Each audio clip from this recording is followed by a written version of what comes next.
नमस्ते। To arts education में सतीश कुमार का।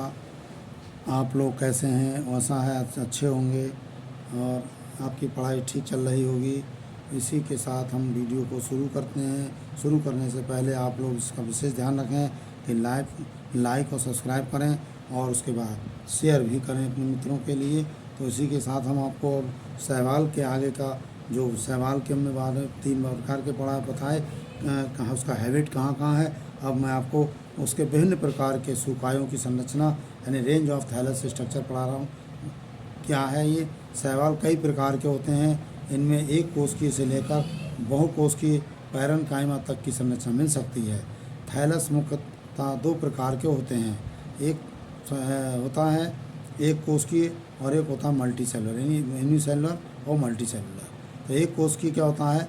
ये केवल एक कोशिकीय होते हैं। इनमें जीवन की सभी क्रियाएं इसी कोशिका में संपन्न होती हैं। और ये भी 2 प्रकार के होते हैं। एक होता है नॉन मोटाइल, यानी जो चल नहीं सकते। इनमें फ्लैजेला नहीं पाए जाते हैं, इसीलिए चलते नहीं पाते। इनमें फ्लैजेला नहीं पाए इसलिए ये अचल शैवाल है। उदाहरण के लिए क्लोरेला है जो चलता नहीं है, नॉन मोटाइल होता है। कॉस्मेरियम तथा क्लोस्ट्रीडियम ये नॉन मोटाइल शैवाल हैं। इनमें फ्लैजेला नहीं होते हैं, है ना। इनमें फ्लैजेला नहीं होते हैं, बिना फ्लैजेला के ये पाए जाते हैं। जैसे कि आपने नाम सुना क्लोरेला और कॉस्मोरियम,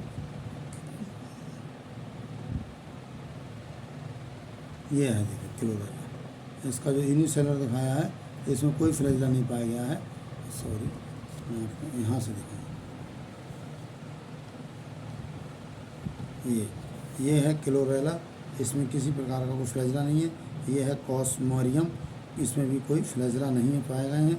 और ये है आपका क्लेमाइडोमोनास, इसमें तो ऊपर पाया जाएगा अभी। तो उसके बाद हम आपको ये क्लोस्ट्रीडियम बताया था, ये क्लोस्ट्रीडियम है। इसमें भी देखिए क्लोस्ट्रीडियम का ये चित्र है, इसमें किसी प्रकार कोई फ्लैजेला नहीं है। तो अब मैं आपको आगे इसके बारे में आगे का बताता हूँ कि आगे की पोजीशन क्या है। हाँ, तो ये तो है।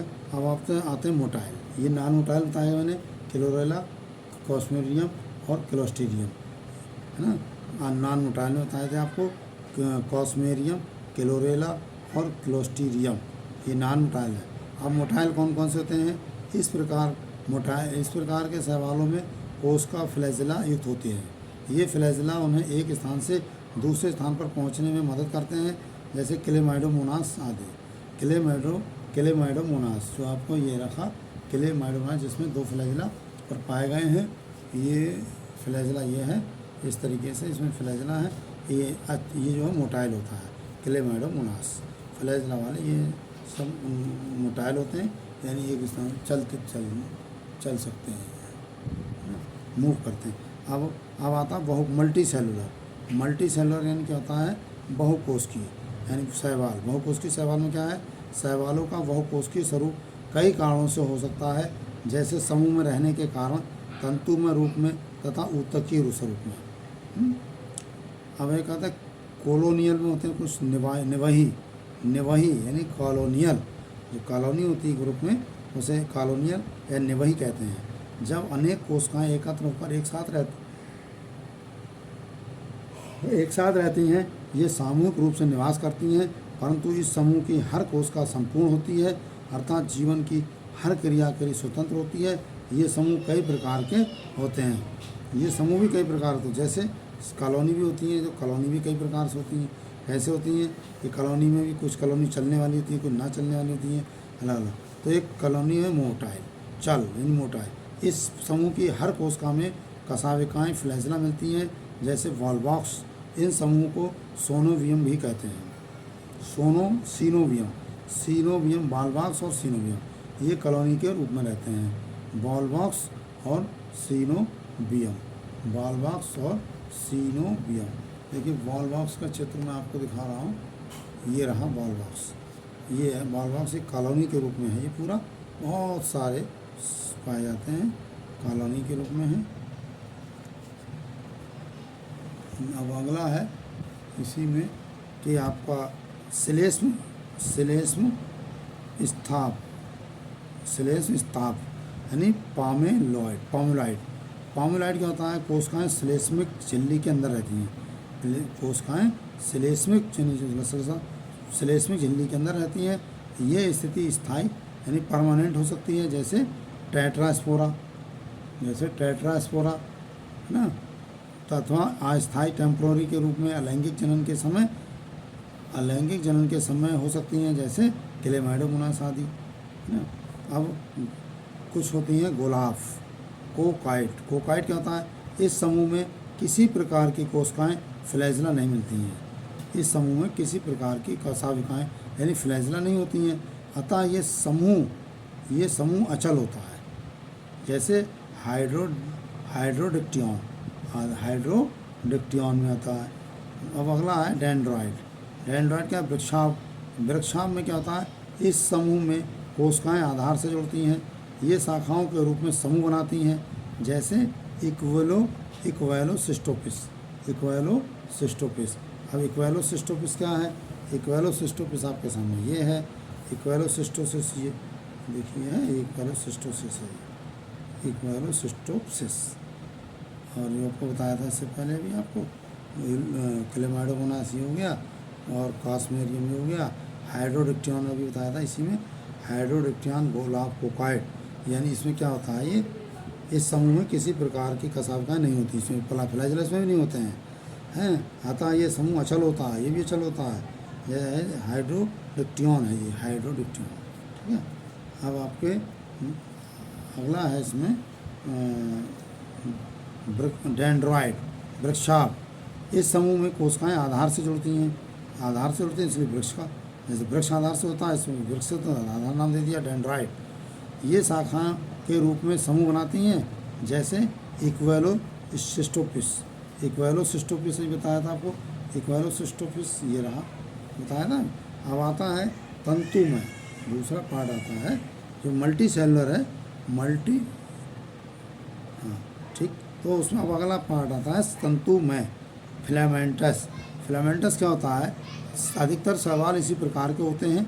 इनमें कोशिकाएं एक के ऊपर एक पंक्ति में जुड़ी होती हैं, जैसे धागेनुमा संरचना को ट्राइकोम भी कहते हैं। जब ये ट्राइकोम किसी झिल्ली या कवच या शीत से घिरा रहता है, तब इसे फिलामेंट कहते हैं।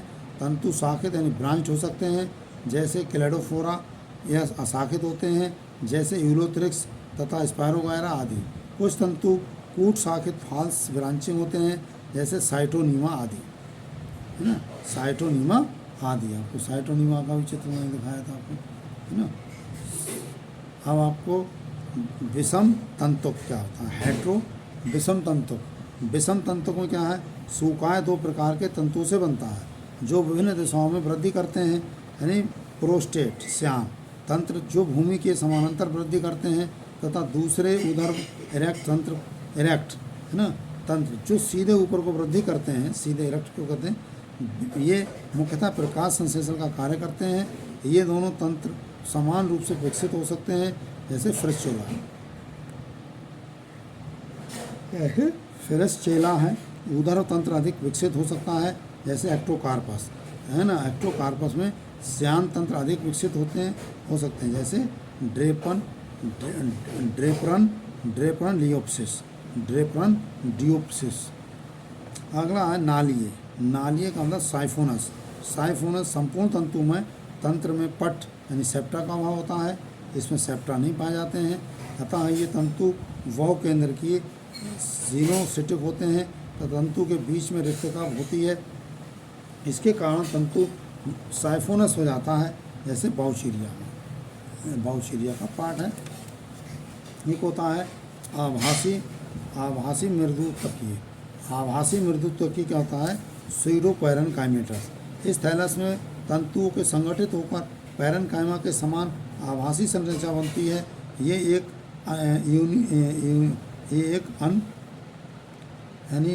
यूनिएक्सियल, ये एक अक्षीय यूनिएक्सियल एक को कहते हैं, तो यू हो गया। जैसे वेट्रिकोस्पर्मम मल्टी एक्सियल है, जैसे पॉलीसाइफोनिया तो शाखीय जंतुओं के भिन्न संगठनों से बना कारा कारा, नाइटेला, ये इसके उदाहरण हैं, है ना। कारा है, नाइटेला है, जैसे काइला आपको ये है ना, ये नाइटेला, ये कारा है। कारा देखिए इस तरीके से ब्रांच वगैरह सब बने हुआ का था और आधार से लगा हुआ है। हलवा पत्ती की तरह दिखाई दे रहा है। ये नाइटेला है, नाइटेला भी आपको ब्रांच है ना। वेट्रोकोस्पर्मम, वेट्रोकोस्पर्मम ये है आपके सामने, वेट्रोकोस्पर्मम है। पॉलीसाइफोनिया ये हो गया, साइफोनस होते हैं नाल के रूप में, पॉलीसाइफोनिया है ना। सार्गोसम ये हो गया, और बाउचीरिया ये हो गया, है ना। ये लैमिनेरिया हो गया। तो ये अब आता है मृदु तकी। पैरेनकाइमेटस कहता है इस प्रकार का थैलस विभिन्न दिशाओं में कोश का विभाजन से बनता है। इस प्रकार के थैलस में कोश का विभेदन सेल डिफरेंशिएशन भी मिलता है।